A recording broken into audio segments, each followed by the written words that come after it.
Hey everybody, I was trying to wait for Ben, but not sure if he's sleeping or what's going on, but he is not here. So we talked about doing a show tonight because he couldn't last night. And I know we didn't get our game recap show in, and things are getting kind of wacky with his schedule, him working third shift. But anyway, point is, I'm going to give you some game thoughts and then address a couple things, I guess, that have been happened and thrown my way, and then just clarify a couple of points regarding, yeah, I guess some comments people had. Not that I want to comment specifically on comments all the time because I don't really want to do that. Certain comments, that's fine. People can believe what they want. Um, they can make assumptions about me and things like that, and that's up to them. Or try to make what I was saying about something more than what I was saying, because there's a lot into what Aaron Rodgers said on Friday, even though now he's trying to make it sound um,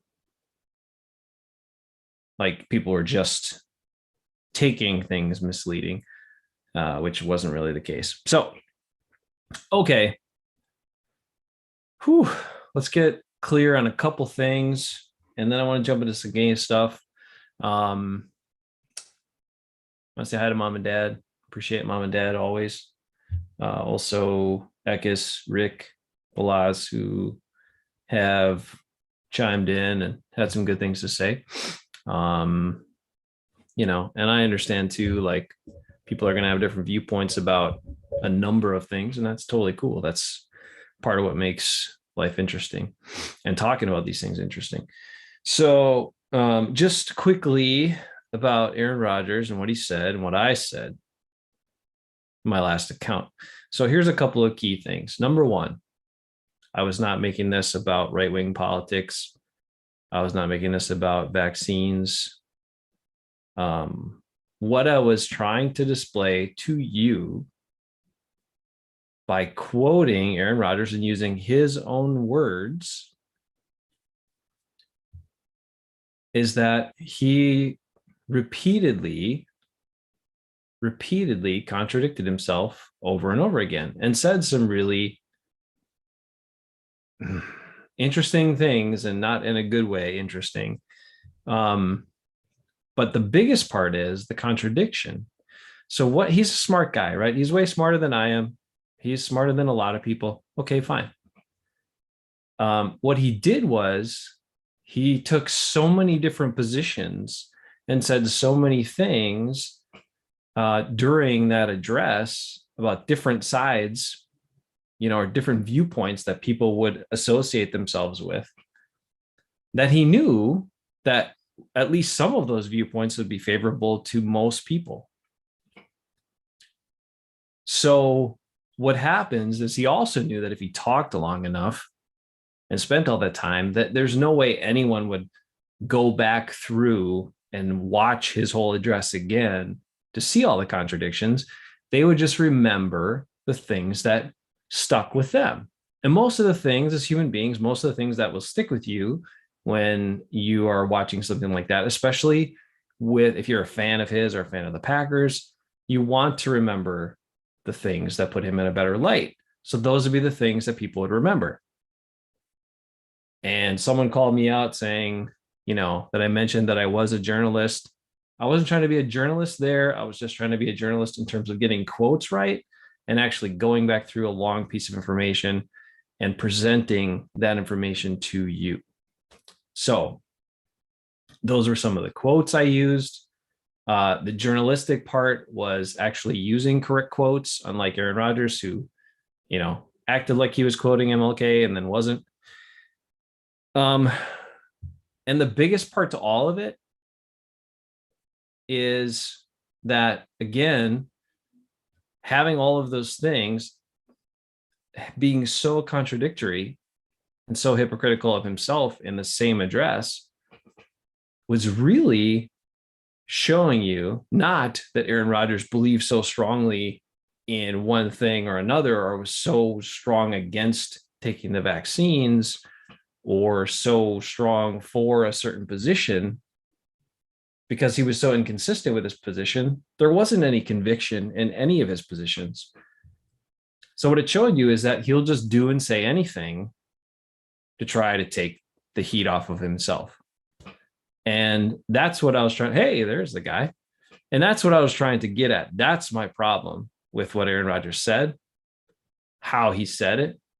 That's why I'm no longer a fan of his, still a Packer fan, but not his, is that what he showed you and what he expressed to you by doing what he did, saying what he said, is that he'll just say whatever to try to get himself off the hook. And to me, number one, that's not a person I necessarily want on my team, but it's definitely not a person that should be a captain or a leader of your team. So that's where I was going with that. That was the point. Some people tried to make it about other stuff. It wasn't about that. It was really just trying to point out to you how many contradictions Aaron Rodgers made. And on top of all that, look, I don't even believe like he believes most of the stuff he said. He was just saying it because he knew it would stir up a bunch of people on other things and distract away from the issue of the bad stuff he did that now he's only been fined like $14,500 for. So it's nothing, right? Everybody's moving on. I'm moving on too.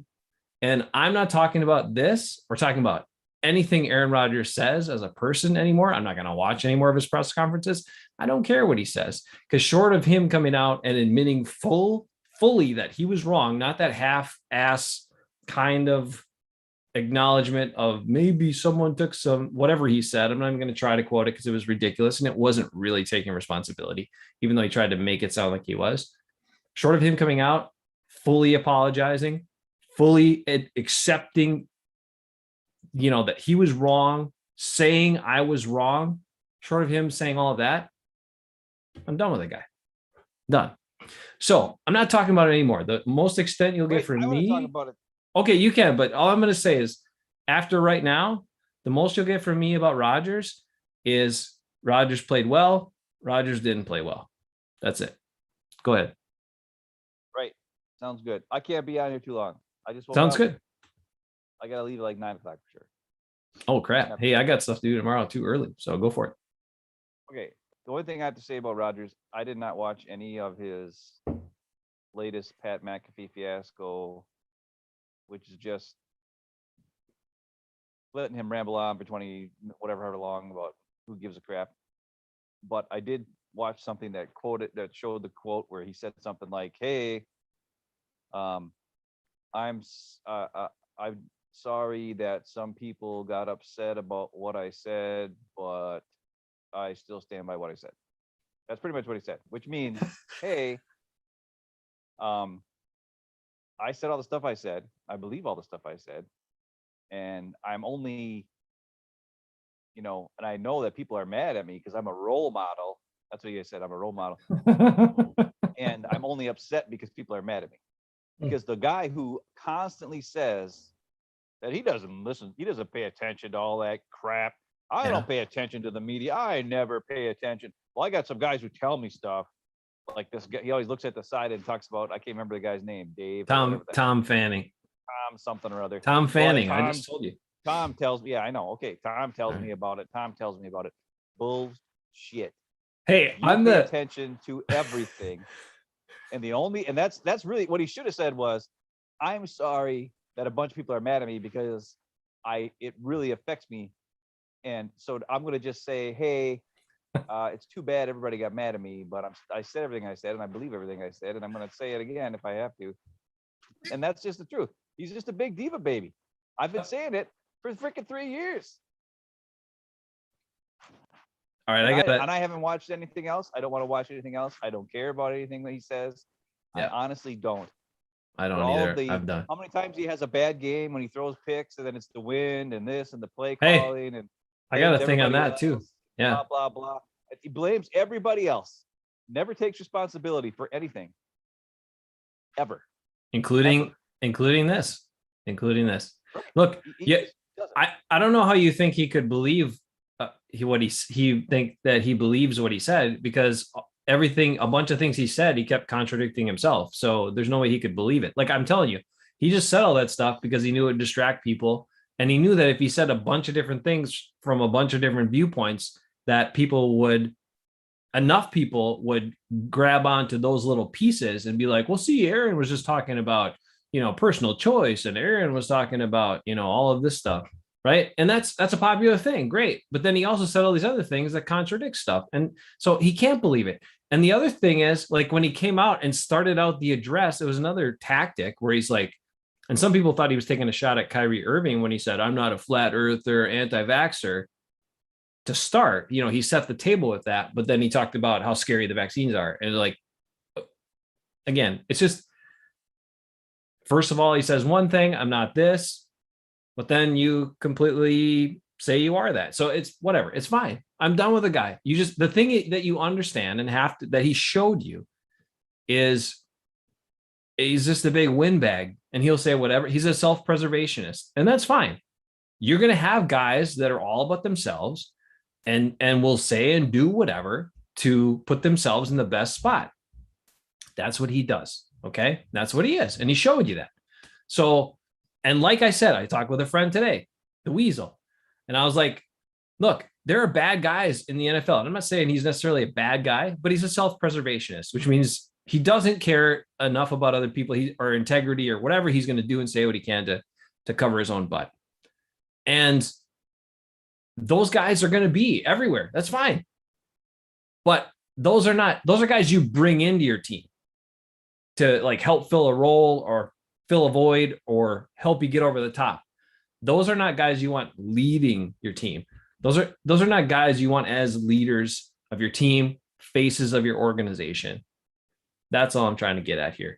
Zero, you got some good stuff. The real issue, or in his estimation, the real issue is the NFL knew all these things and allowed him. Yeah, and look at the fine. I mean, that's ridiculous. Well, the fine is just, they should have fined him after week 1. Yeah. Not fine them now after everything comes out. It's just to cover their own butt and to be like, it's not even covering anything. It's just making it look stupider. Yeah. Whatever. I can't, unless not a word. Whatever. I just woke up. Your hair is great. Hey, I was just gonna say on this show, I'm down in the beginning because I'm like I'm upside down. I don't even know what I'm saying half time. I just know that I don't give a crap about Aaron Rodgers or anything he says. Yeah. I've told you all the time. I've watched like every interview he's done for the last 15 years.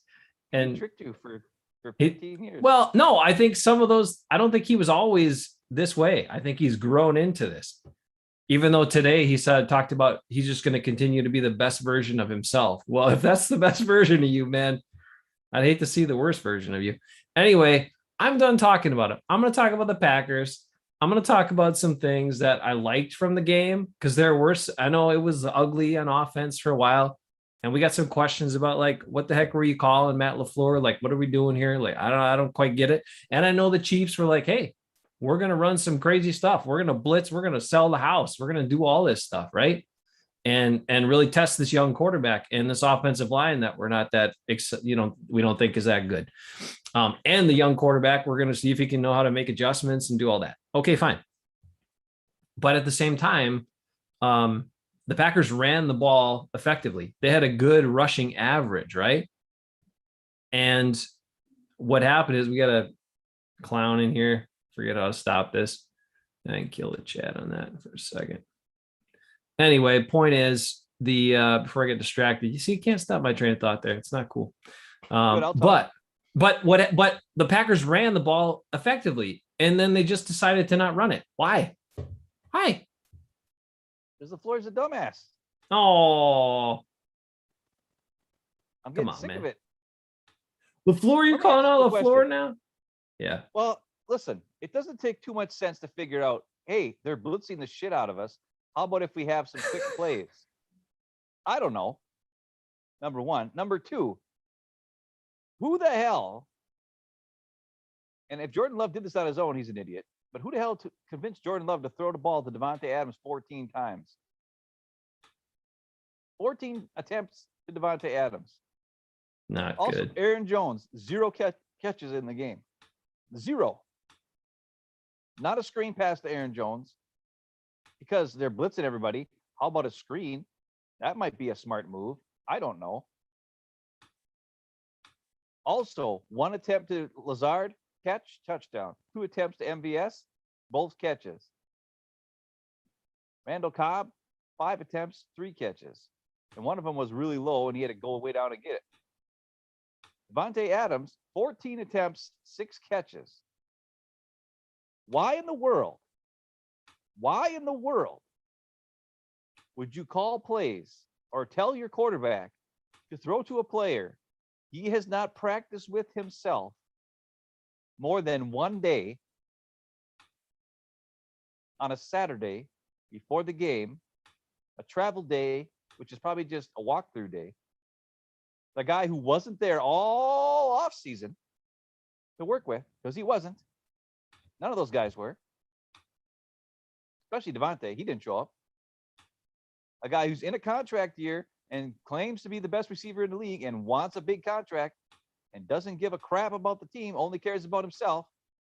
That's obvious, because he won't sign for anything less than $25 million a year, which is insane. That's the guy you tell your guy to throw to 14 times, who has no rapport with them whatsoever. Who practiced at that position all week? Winfrey or Patrick? Or not Patrick. What the hell? Oh, I just woke up. What's his name? Taylor? I thought we'd get some Malik Taylor in this game with Jordan Love starting. No, Jordy Love in the preseason, Malik Taylor was like the number one thing. It was like awesome. Back shoulder throws. They had a connection. They knew exactly what was going on. It's obvious Devonte either doesn't have a connection with Love, doesn't care to have a connection with Love, purposely didn't have a connection with Love. I still haven't been able to watch the film. I believe there's some horseplay going on. I don't think so. People are going to be like, "You're crazy." Okay, well, we'll watch. I got to watch it again. But why is it that on the third down, it was a third or fourth down, whatever it was, Devontae's running a 20-yard streak route when they've already all out blitzed 3 or 4 times already in this game? Why is he running a streak route when Love's like, we're throwing a back shoulder? Devonte never looks for the back shoulder, not even at all. And he sure as hell isn't open on a streak route. I can tell you that. Yeah. He's covered like a blanket by one guy. But he's the best receiver in the league. Number 2. Then I also heard that Jordan Love said that him and Devonte were talking on the sidelines. Okay, well, they talked on the sidelines. I'm assuming they talked about, hey, back shoulder throw, buddy. Look for the back shoulder throw. And maybe Devontae's like, nah, just throw it up there. I'm going to make a play. So the next time that it was, let's throw a chance to go up there and make a play, that's what Love did. He threw it up there to make a play. Devonte half-assed his route. Did not go all up to that's the other thing. Devonte is not a ball getter. He's not a jump up and get the ball. He hasn't been. When has he ever been a mosser? I mean, even James Jones who can't even jump, went up and got him a couple balls and got some contested catches. Devonte sits and waits. That's the other thing. There's another one where, how many times you watch Devonte where he's running, and he looks back for the ball, he sees it coming, he adjusts his route a little bit for Rodgers, waits till the last second, then gets his hands out and catches it. There's a couple balls in this game he doesn't even know where the ball is. Like, is he looking for the ball? And he doesn't adjust the route. He doesn't look for the ball. He doesn't come back for it. I don't know. I got to watch the film again. But based on my remembrance of the game, that did not look like Devonte Adams. Now, I know he's coming off of COVID. Maybe that's the problem, right? Could be. Yeah, could be. But I'm telling you, 14 attempts, 6 catches, 7 yards per catch. Yeah. 7 yards per catch? That's the number one receiver in the league? A.J. Dillon almost had more yards per carry than that. That's pathetic. And that's your star number one receiver in the league? And I don't care if people be like, Jordan Love sucks. Jordan Love. No. Watch JT O'Sullivan's video. I sent it to everybody. Oh, yeah, right. Put it on here. He makes fun of Aaron Rodgers. It's hilarious. I love it. But he also shows, hey, Jordan Love got his butt kicked with a bunch of crazy blitzes. And no matter who was in there, they probably would have got creamed and all this kind of stuff. Right. And they're calling plays where guys are running 20 yards downfield for reasons I don't know on 3rd and 5 and stuff. And it's like, what are we doing on the floor? And that was a couple of times, dude. Look at this. Sorry, but just as related to what you're talking about. There are a couple times where they showed kind of like the quarterback view replay, right? And the Packers were in like a 3-by-1 set. Adams is on one side. One of those plays was this one that he ran just up the sideline, and Love tried to throw back shoulder. He wasn't ready. He wasn't there for it. It was incomplete. It was a 3rd and 5 or less, whatever it was. Yeah. But then other ones, but they showed the view. So first of all, number one, you had 3 guys on one side, Devonte Adams on the other side, all kinds of space. No other guy to get in his way, no other defender out there. They're in man coverage. All right. And the Chiefs are all up on the line and they're blitzing again, which they blitzed a bunch. Okay. So do you know who was in the middle of the field when the Chiefs blitzed and 3 guys were on this side and Devonte Adams was the only guy on the other side? Crappy safety. Nobody. Yeah. And do you know the Packers had on their 3 receiver side, 2 guys, one guy ran straight, one guy ran out, and finally Lazard on the inside ran a little bit of a skinny post, but that wasn't until like 10, 12 yards downfield. And Devonte Adams runs an outside route on the other side. And I'm just like, first of all, you need 5 yards or 4 yards. Second of all, the Chiefs are blitzing like they have most of the game. There's no linebacker, creating havoc or gonna pick off a pass or make you not throw the slant. There's nobody there. How do you not use the middle of the field? They have so many plays where they don't even there's the defense only has to cover the sidelines between the hash mark and the outside. Nobody has to cover the middle. It's totally crazy.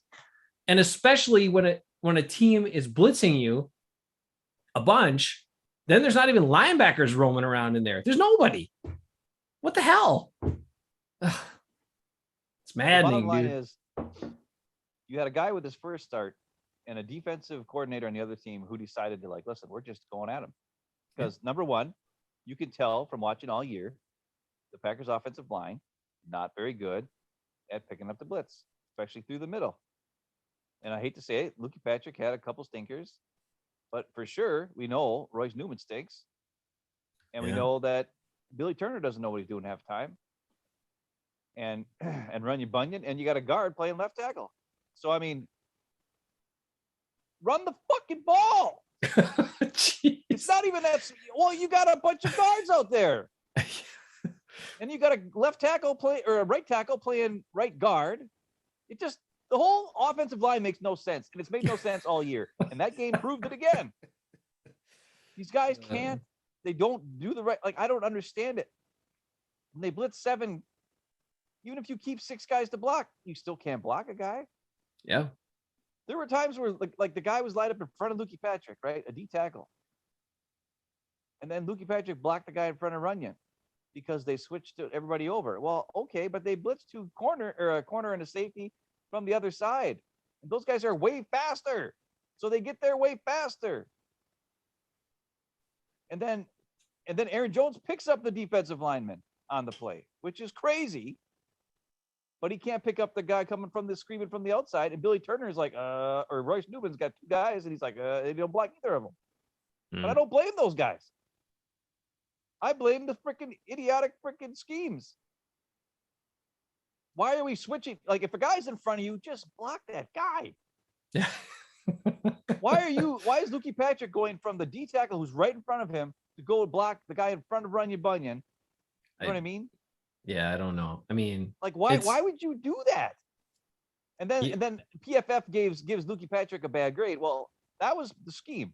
The scheme was a sliding deep blocking, and then Aaron Jones is supposed to come in there and pick up the defensive lineman, which is whoever comes watch JT O'Sullivan's video. He shows it to you, and he's like, "This is the dumbest thing I've ever seen." And he even points out, he's like, "This guy blocks this guy. He's right there. This guy should block this guy. This guy should block this guy. It makes perfect sense." He's like, "I don't know what these guys are doing on the offensive line." Yeah. Well, we'll come back to that in a second. I do have to address Zero. First of all, Zero, congrats on destroying me in fantasy. Way to go. I don't know if you can see that. 171 to 107. Oh. Yeah. Nice work, Zero. Thanks for totally destroying my fantasy team. Number 2, he says, "Hey, Jason, we're talking about this is the last thing I'll say about Aaron Rodgers. Not just today, but maybe ever. He said, "Hey Jason, winning solves all. How will you feel if he wins the Super Bowl this year?" I mean, no different about him, to be honest. Short of a public admission and apology, admission of bad, and I was wrong, and I'm sorry. Short of that, no, I'll forgive people. And that's the dumb part about Rodgers. Like, all he had to do is come out and apologize. People want to move on. People don't want to be mad at you. So if you just came out, apologized, and admitted you were wrong, all be good. And for the majority of people, so whatever, it doesn't matter. He hasn't admitted being wrong ever. You know who did though? You know who did this weekend? Josh Allen played like crap, right? Did some dumb stuff, threw some dumb pick sixes and all this sort of stuff. And in his press conference, he was talking about stuff, and he said, "I play like." He said it, and they had to bleep him out. Rodgers say that. No, and that was the one thing we talked about. We're like, sometimes when you have a bad game, I just want to hear him come out and say, "Yeah, I played like crap today," or "I sucked today," or "I was really off today." But instead, it's always been excuses, and always this happened, or we're not on the same page, or whatever. And it's like, no, like if you're gonna be a leader, you're going to be in that position when you don't perform the way you need to, then you come out and you accept that load and you take it and you move on. And people respect you for that. When you don't do that, I think people lose some respect for you. So anyway, I'm done with that guy. Hey, let's talk about O-line real quick, because Andy Herman talked Packers with Aaron Nagler. And they talked about a number of things from the game, whatever. And then they went to O-line, and Nagler asked him an interesting thing. He's like, they finally said that Royce Newman, wow, he really struggled. Oh man, this was a rough game for Royce Newman. Finally, they figured out, these guys who watch supposedly are Packer expert. I'm sorry, I don't want to hammer on them. Anyway, they finally admitted that Royce Newman's terrible. And then they said, 2 or 3 times a game is, and then, then Nagler kind of backtracked and was like, I know he showed some great things on film this year, but I mean, I'm like, really? Okay. But anyway, then he said, he has at least two or three mental errors per game. And I don't know if they're mental errors always. I think sometimes it's just the way he plays. I think it's just the way he plays. Like he kind of starts blocking a guy and then just stops. And that's just kind of how he plays most of the time. So if it's not a quick pass, you're kind of screwed. Or if the run is like, if it's not a quick hitting run up the middle, you're kind of screwed. Like he can run interference for 1 second. Royce Newman is the 1 second blocker. He is the epitome of the 1 second guy. Okay. That's what he is. That's what he does. Well, you got one. Okay. So anyway, they're both kind of the same on that right side, which is crazy how the Packers are doing as good as they are with those two guys right next to each other. Anyway, so then he asked him, what would you do with this offensive line, assuming Bakhtiari's back? Because the Packers always talk about, their best 5. This is not a team that was afraid to shift it around, yada, yada, yada. Okay. And we've shown, and ever since Lucas has been playing center, he's had some really good games. And this last game was rough, but clearly it was rough for everybody. All right. So it's not just him. And there may have been things where he was like communicating stuff to Newman. And he didn't do what he was supposed to do. And it made Patrick look bad. Who knows? We don't know any of that stuff. Okay. So then Andy Herman says what he would do is, okay, well then, yeah, Bakhtiari's back. He said, I think John Runyon's been playing so good at left guard that you keep him there, which, I mean, he's been playing well, but I don't know that he's so good that you keep him there. Then he said, well, and then of course you have, Billy Turner at right tackle. And I'm like, why is that an assumption? Again, why is it just automatic that Billy Turner gets to play right tackle, gets to start at right tackle, regardless of how he performs? Why is that automatic in some of these guys' eyes? I don't understand it. Do you have an answer for that? Because he makes $8 million a year or whatever. Okay. Paid. That's the other thing. I wanted to go and look and see how much money wasn't on the field the other day of the Packers salary cap. You take Jair, Zarius Smith, Aaron Rodgers, David Bakhtiari. I mean, holy crap. That's probably half the salary cap right there, just not on the field. Interesting point. All the other injuries. It's like, well, how do you expect them to win any games? when all their high-paid, big-time players aren't there, and one of them who came back off of COVID, so he wasn't quite all the way there either. Well, hey, I wasn't keeping up with all the comments here. Dad says watch the language before Ben. Let's see. Oh, Dad says watch the language. Okay, Dad. Well, Dad's mellowed in his old age. We don't hear so much of that from him anymore. Well, my whole Zero life. Zero says, LOL. Jason hates Aaron. Ben hates Devonte. I hate LaFleur. Well, okay.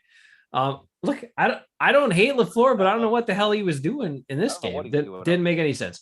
Now let me finish on this offensive line here because we're getting off track. Sorry, but good comments.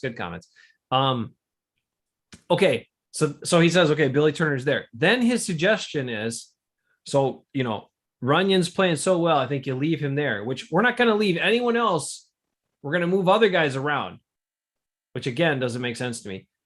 Then he comes out and says that I think you put Elton at center, and then you make right guard a competition between Patrick and Newman. Maybe week by week it's a competition, depending on how they do in practice or what the last game. So you just have a revolving door at right guard, which makes zero sense. And you take a guy who's played well at center, maybe had a rough game or rough with everybody was rough.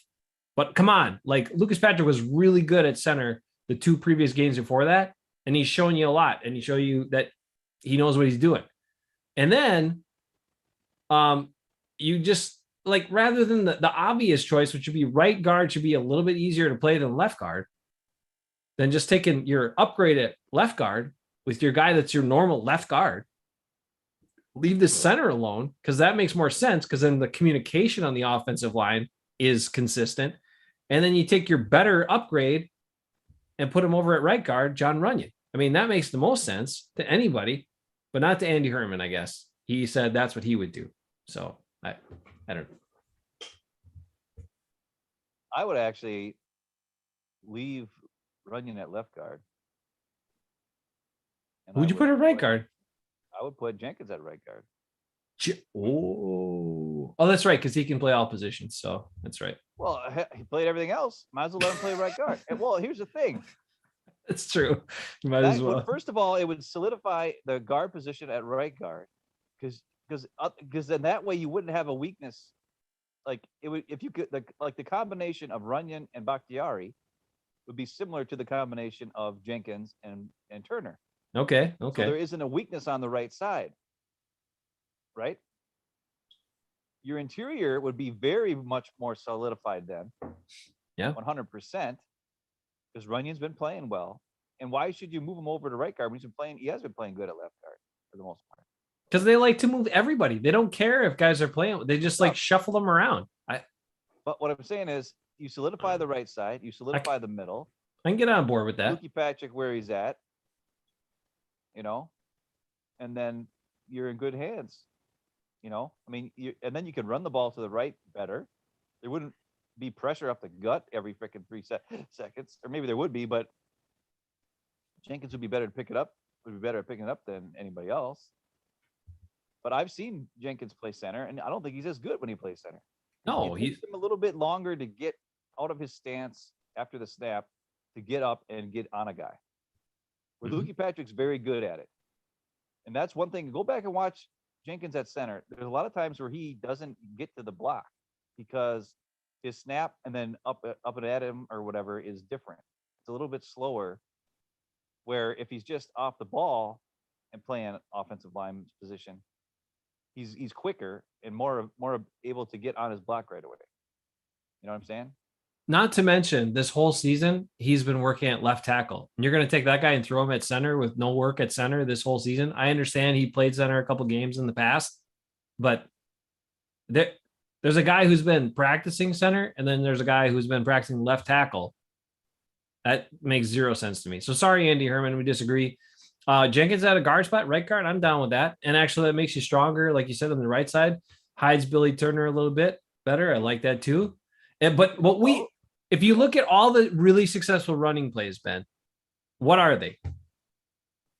They're all up. Getting their butts kicked and Aaron Jones making a guy miss. Well, but Or- no, but or- the ones where the line does a good job, they're all up the gut. They're all quick hitters up the gut. They're all inside plays. Like, and mostly because in the outside plays or the stretch plays or the outside zone, you guys got to hold their blocks longer. They got to flow more. They got to get on guys. So just run those damn inside plays. I don't care if it's the same running play over and over again. I don't care because it never ends up being the same because the guys are kind of flowing with their block and then the back cuts off of those blocks anyway. So it doesn't matter. But the ones that are really successful are the ones up the gut. And part of that is because the interior blocking is better than the tackle blocking, especially tackle on the right side blocking. Let's be honest, right? Jenkins did pretty well at tackle. I'll give him credit. I think he's a very talented guy. That's great. I've got a lot of respect for him. I just don't think you throw him in at center. I don't think that makes much sense, especially when he could really, I don't know. That's not just because I like Patrick. I think Patrick is doing pretty darn well at center. I think that's his best spot, to be honest. And Jenkins, you just need you need to solidify the interior. Inside pressure is what kills quarterbacks. Aaron Rodgers can deal with Billy Turner, like pressure coming off, right? The side, or any quarterback can, because you can, if it's solid on the inside, you can step up and then get out. But you can't deal with guys coming in the middle all the time or always beating your right guard all the time. That kills you. So that's what needs to be taken care of. How much time you got? When do you got to go? I don't know what time is it. It's 8:52. I gotta go. Dang it. Anything else before you go? What do you got? I think I said everything.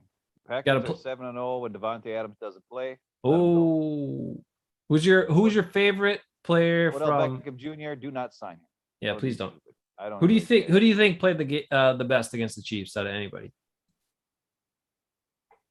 AJ Dillon. Really? I thought Chris Barnes. I didn't watch the first half yet. I haven't gone back and watched the game Oh, the second time. dude, Chris Barnes I was. missed the first half. If Chris Barnes can play like that, that's the inside linebacker play we've been missing for like 10 years. If he can attack and fly around and hit dudes and just diagnose, like he got through traffic, he beat blocks that were coming at him. Like if he can play like that, that's awesome. I mean, he was great. Savage was flying around. I like the way Savage flew around. And on offense, Second half. the offense for me, the bright spot was Randall Cobb too. And along with the backs, Randall Cobb was really good because you know what Randall Cobb, way less snaps than anybody else for some. you know what he does though? Like when rather than running into coverage, he just sits down and is like, I'm open right here. I'll just stay right here. And then you throw him the ball and then he can run with it.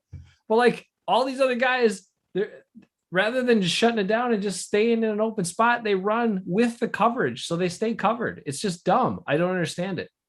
But he is one of the few guys who will do that. He'll be like, you know what? I know what my route is here, but they're playing back there. So I'm just going to stop right here and hang out. And maybe they'll throw me the ball. It's not a bad way to go. Well, I mean, Be where the defenders aren't. it makes sense. Like they never run that play. Like where the guy just runs out and then just sits there. Like, I don't know why they don't. Like, that would have been a perfect yesterday. Have DeGuara just run out, turn around after 5 yards. When everybody's blitzing, he can just go back, throw the ball. Boom, he's open. Yep. They didn't run that shit. I know. I don't get it. They didn't run any screens when they're blitzing all the time. Run a screen. I know. Especially when you're in shotgun. That gives Love enough time to get the hell out of there and throw the screen pass. Yeah. I think they ran one when he had to throw it in the dirt or whatever because he got beat so bad. But yeah, they tried a couple where they tackled Jones and stuff and whatever, but they said that Aaron Jones had no catches. No, they tackled him. They tackled him when he was trying to get out into the screen. And then I know. There's a lot of that. And then they said, "Oh well, because it's a play fake, they can do that," and some other stuff. Well, even on the interception, the guy is grabbing Devonte Adams the whole time, like 10 yards downfield. They didn't call jack squat. Yeah. I mean, that's defensive holding at the very least. And when the ball's in the air, guess what? That's pass interference. They can call it. And then Devonte doesn't try to he goes up with one hand, and I don't know what he's doing there. I don't know. Devonte, I got to watch the tape again, but I'm telling you, he either didn't give a crap, COVID affected him, Could be. or he purposely tanked it to make Jordan Love look bad. I don't One think of those there's three that. things. I don't know which one it is. I got to look at the tape again and find out, but it's not good. Those type of Not good. efforts, I think I've seen that from Devonte a number of times when there's been like balls where there's a lot of traffic or you really got to go up and get it. Like sometimes he'll just be like, I'm not really going to try that hard and go get it. He'll do that to Rodgers too. I mean, I don't know, and I it's don't know. he'll make some crazy plays, but then there's sometimes where he gives that kind of an effort. All I know So is this. I don't think it was You go Love back specific, but in just my lifetime as a Packer fan, so I counted 1982, 83. That was when I started paying attention. So you're talking James Lofton, John Jefferson. yep. I'm gonna name at least 8 wide receivers, or I don't even know. Let's see. James Lofton, John Jefferson, both better than Devonte Adams. Whoa, Sharp, bold. better than Devonte Adams. That's true. Yeah. Robert Brooks, better than Devonte Adams. Whoo. And Stonio Hands Freeman, who can't catch with his hands, always caught with his arms, still better than Devonte Adams. Who else? Greg Jennings, better than Devonte Adams. Double D, Donald Driver, better than Devonte Adams. Wow. Jordy Nelson, better than Devonte Adams. James That's Jones, better than Devonte Adams. JJ. I don't care what anybody says. Wow. How many deep shots does Devonte Adams catch? How many balls does he catch taking to the house on deep routes? James Jones is like the master. James Jones is a contested catch master. He is drops really a bunch of wide open catches. But man, he could catch those deep contested ones, break tackles, and get in the end zone. How many times do they do that? Tons of times. So I don't know how many guys I just mentioned, like 8 guys there. They're all better than Devonte Adams. Wow. I Bold. don't care what anybody says. Watch the tape. Devonte Adams, not that good. I've been saying it for years. Drops easy balls. Takes him 25 years to get open. Even Andy Herman said that this week. Yeah, that's a I don't know problem. if you watched one of his shows. He talked about, Yeah. like, I don't know if everybody knows. I mean, as good as Devonte is, it does take him a while to get open. So when it's fresh, it really, you finally know that it takes a while for Devonte to get open? Wow, Andy Herman, way to go, buddy. You finally realized it. Yeah. When you do 25 juke moves to get off the line of scrimmage and everybody else is 5 yards downfield and you're still at the freaking line of scrimmage, but Rodgers is still looking at you, waiting for you to get open, even though Lazard is wide open on a 5-yard slant. I don't want, I got to go. Anyways, Devonte Adams, not that good. Not that good. Sure as hell ain't the best receiver in the league. Sure as hell ain't worth $25 million a year. And sure as hell shouldn't That's even true. be on. He shouldn't have played Saturday or Sunday. Shouldn't have played. Should not have played. Malik Taylor probably When would you're have worked out starting, better. yeah, when you're young, second-year guy who's never played, never started a game before, goes out there with a guy who you never practiced with before, other than one freaking walkthrough on a Saturday. Dumb. Just dumb. Especially And when on they top, blitz crazy like that. yeah, and on top of that too, like how much was Jordan Love thinking about that? Like, I gotta get Devontae all his targets or whatever. And how did that affect him potentially? Right? It's like, no, you just need him to be like, get the ball to the open guy. I don't care who it is. I saw a stat. Lazard had 39 routes ran or something in this game. Mm-hmm. Had 1 target, 1 catch, 1 touchdown. You made a great move on that too. Kidding me? The guy ran 39 routes in that game. Yep. And only got the ball thrown to him 1 time. Yet he has to run every route as if he's going to win. Mm-hmm. If I was another receiver on this team, I'd be like, I am so sick of this bullshit. I've been swearing a lot. I'm just pissed because it makes no sense. Why should Lazard run his ass off all freaking game long when Devontae could slack it and not pay attention and get balls thrown his way all the time? That play you talking about where Lazard was coming across the middle on that blitz, if Love would have just looked over there, he could have thrown it and anticipated. I'll say this: his touchdown pass to Lazard, that 4th down play to Devontae, were very good anticipation throws. He also had one to another. I think it was to MVS, where he threw it before he even, or no, it was to Devontae, when they were backed up in their own field, He threw it before Devonte even made his break, which Rodgers doesn't do anymore, by the way. Rodgers will not throw the ball unless he sees the guy is open. Where Love was throwing the ball before Devonte even made his break, and it was a great throw and a great catch and a first down. I don't remember. It was like fourth quarter. I don't know what it was. I got to go. But anyways, All what right. I'm saying is this. Watch JT O'Sullivan's video. I don't know if you can attach it to this like you do with other stuff. If you can find Yeah, it. I can. People should I can watch plug it in there. He just Yeah. goes over. He shows the bad with Love, but he also shows the good with Love, and he also shows, some stuff. And maybe guys, any quarterback would be getting his butt kicked out of this game and look pretty bad. And when you look Yeah. at the ending stats between Love and Mahomes, Love's stats are just as good as Mahomes in this last game. Yeah, actually, he had a better quarterback rating than Mahomes the whole game, I think. And if stinking Gary took a different angle instead of running behind him, instead of just running, hold your fort, stay to the outside of him, keep him in the inside. But he goes in and then around. Yeah, And that's defense. The defense played awesome though, and it was a bummer. I mean, special teams let them down. That's a whole nother issue. Can't even talk about that right now. But and I don't blame Janet Sullivan on that play. Come I on. know he fell down, but it's like it's Tyreek Hill, for God's sake, the fastest dude in the world. Like, what are you supposed to do? Who changes direction like crazy too? I mean, like, come on. Gary was just he should have. Good pressure. It's just like I hate to say it, but if that was Clay Matthews, that would have been a sack. He would have been fast enough to get him. All right, I gotta go. All right, peace, we'll talk bro. more on Friday. Hopefully, I'll get some videos about Devonte slacking it. Come on. I don't know. We'll see. Also, I don't know if you watched this real quick. What is it? Watch the highlights of the last Denver game. Oh, look for 77. There's plays. There's a pass play. Is he playing? He was 15 yards downfield blocking out a pass play. No, it was after the pass was thrown. So he blocked. The ball was thrown. Then he ran downfield to go block somebody on a pass play. Quinn Miners. He was insane. That guy. So watch the highlights of Denver. Denver had all their guys out. They weren't supposed to win. Got a bunch. They just traded Von Miller. They gave up. And they keep winning.